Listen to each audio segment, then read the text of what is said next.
सभी लोगों को नमस्कार। आज का यह वीडियो मेरे देश की महिलाओं को समर्पित है। उनसे कुछ सवाल है। राम मंदिर बन रहा है और उसमें भगवान श्री राम की 150 फीट ऊंची मूर्ति अयोध्या में लगनी है। क्या उस मूर्ति के बगल में इतनी ही बड़ी सीता माता की भी मूर्ति लगेगी? यह सवाल मैं पूछना चाहता हूं। राम के चरित्र निर्माण में अगर सीता जी को निकाल दिया जाए तो राम का कितना महत्व है, यह भी एक सवाल है।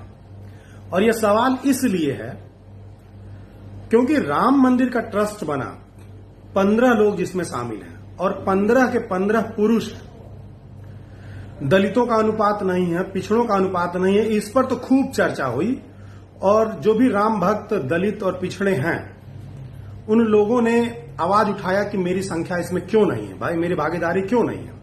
लेकिन एक भी महिला नेता ने, एक भी फेमिनिस्ट ने इस बात को कहीं से भी क्वेश्चन नहीं किया कि ट्रस्ट में महिलाओं की भागीदारी शून्य क्यों है, उसमें एक भी महिला को शामिल क्यों नहीं किया गया है। क्या कमी है महिलाओं के अंदर? क्या हमेशा की तरह त्याग, तपस्या और बलिदान की मूर्ति बना करके महिलाओं को पूजा जाने का नाटक चलता रहेगा? उनके हक और अधिकार की बात कब होगी? राम मंदिर निर्माण में सबसे बड़ा बलिदान और सबसे बड़ा सहयोग महिलाओं का रहा है। चाहे पूजा पाठ कर्मकांड की बात हो, चाहे वो दान दक्षिणा देने का मामला हो, अपने गहने तक राम मंदिर निर्माण आंदोलन में महिलाओं ने अपने गहने तक दिए हैं। अपने भाई को, अपने बेटे को, अपने पति को खोया है इस आंदोलन के रक्तपात वाले घटना में। तो महिलाओं का योगदान इस तरह से नकार करके और एक भी महिला को ट्रस्ट में शामिल नहीं करना क्या बताता है? ये सारे तमाम सवाल मैं आज देश की महिलाओं से करना चाहता हूं। और यह सवाल इसलिए नहीं है कि आप महिलाएं जा करके वहां पर आंदोलन शुरू कर दें। यह आपको बताने के लिए है कि धर्मों की जो व्यवस्था रही है उसमें आपका स्थान कहां है, किस जगह पर है। इस बात को आप जब तक नहीं समझेंगी तब तक भारत महान नहीं हो सकता है। हमारे पीछे बाबा साहब डॉक्टर भीमराव अंबेडकर की तस्वीर लगी है। उन्होंने कहा था कि समाज की उत्कृष्टता, समाज कितना संपन्न है, कितना प्रगतिशील है, उसका अंदाजा समाज में महिलाओं की भागीदारी के हिसाब से लगाया जा सकता है। यानी जिस समाज के सभी क्षेत्रों में महिलाओं की जितनी ज्यादा भागीदारी होगी वह समाज उतना ही उत्कृष्ट होगा। आपका समाज में भागीदारी नहीं है, नहीं हो रहा है। इस नाते मैं आपको इस वीडियो के माध्यम से अवगत कराना चाहता हूं। उसका कारण यही रहा है कि आप हमेशा से त्याग, तपस्या और बलिदान की मूर्ति बन करके रहती चली आई। धर्म के मामले में आपकी जो रुचि है, आपका जो आस्था है, वो आपको हमेशा से पीछे ले जा रहा है। आप धार्मिक हैं, उसमें कोई गलत बात नहीं है, लेकिन आप अपने अधिकार के लिए जागरूक नहीं हैं, ये सही नहीं है। आप संवैधानिक अधिकारों को नहीं जानती हैं। आप कभी अंबेडकर को नहीं पढ़ना चाहती हैं। आपकी शिक्षा के लिए लड़ने वाले फूले और उनकी पत्नी सावित्रीबाई फूले को नहीं पढ़ना चाहती हैं। तो आप अगर इन धार्मिक ढकोसलों में फंसी रहेंगी तो इसी तरह से आपका प्रतिनिधित्व छीना जाता रहेगा। जब महिलाओं की संख्या इस देश में आधी है, अर्धांगिनी उनको कहा जाता है, बेटी बचाओ बेटी पढ़ाओ का नारा दिया जाता है, 21वीं सदी नारी सदी होगी, ये सारे स्लोगन्स लगते हैं। आपकी आबादी आधी है, फाइटर प्लेन उड़ा रही हैं औरतें, तो समाज में उनकी भागीदारी बराबर की क्यों नहीं हो पा रही है? इन सारे बातों को आपको समझना होगा। अभी रक्षाबंधन आया था, आप सभी ने अपने भाइयों के हाथों पर रक्षाबंधन बांधा, भाई ने 500 का नोट दिया, साड़ी दिया, आप खुश हो गए। लेकिन संवैधानिक अधिकार के तहत आपको अपने पिता की संपत्ति में हक मांगना चाहिए, अधिकार मांगना चाहिए। संपत्ति में अधिकार मांगिए, फिर देखिए भाई बहन का प्यार कितना है।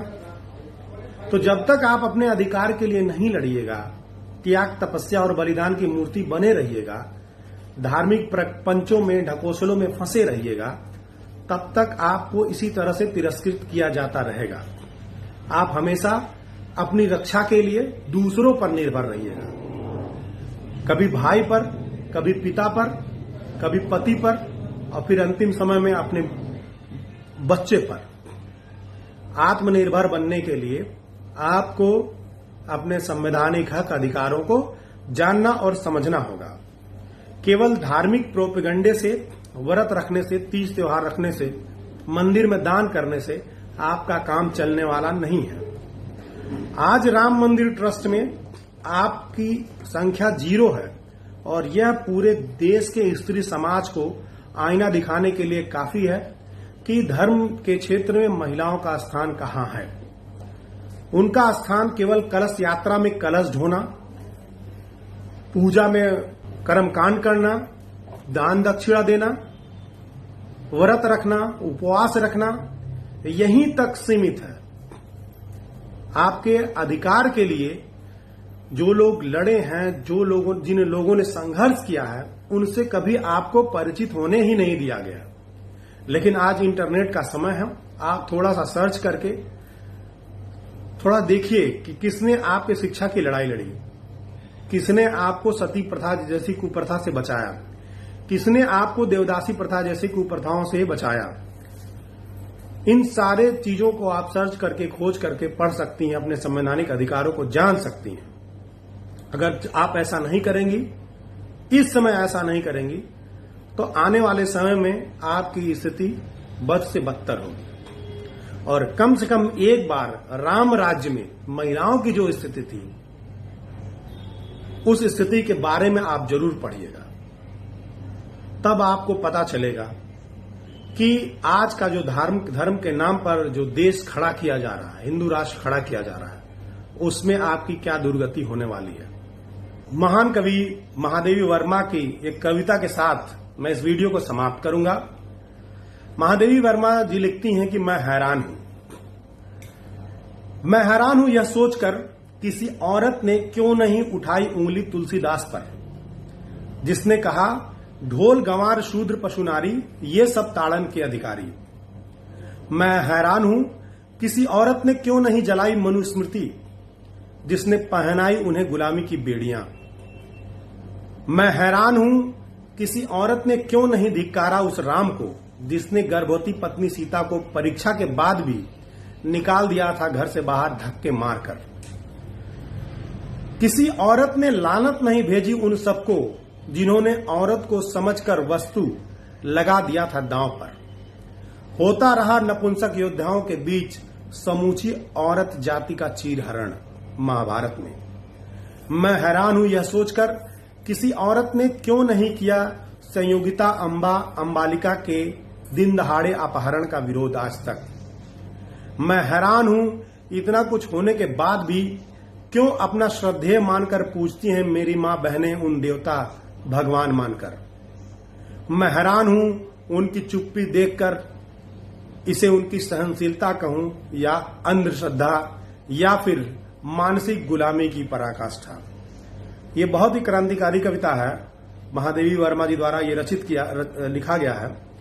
लेकिन इस कविता में आप देख रहे हैं कि सीधा सीधा धार्मिक कर्मकांडों के खिलाफ एक विद्रोह की आवाज है, जो महिलाओं के हक अधिकार को छीनता है, वंचित करता है, उसके खिलाफ एक सशक्त आवाज है। इस नाते महादेवी वर्मा जी की ये कविता कहीं पब्लिश नहीं हुई, किसी पाठ्यक्रम में शामिल नहीं की गई। तो इसी के साथ आप मेरे साथ इतनी देर तक बने रहें। उम्मीद करता हूं हमारे देश की माताओं बहनों को मेरी बात समझ में आएगी। बाकी सब आपके हाथ में। आप सभी लोगों को धन्यवाद।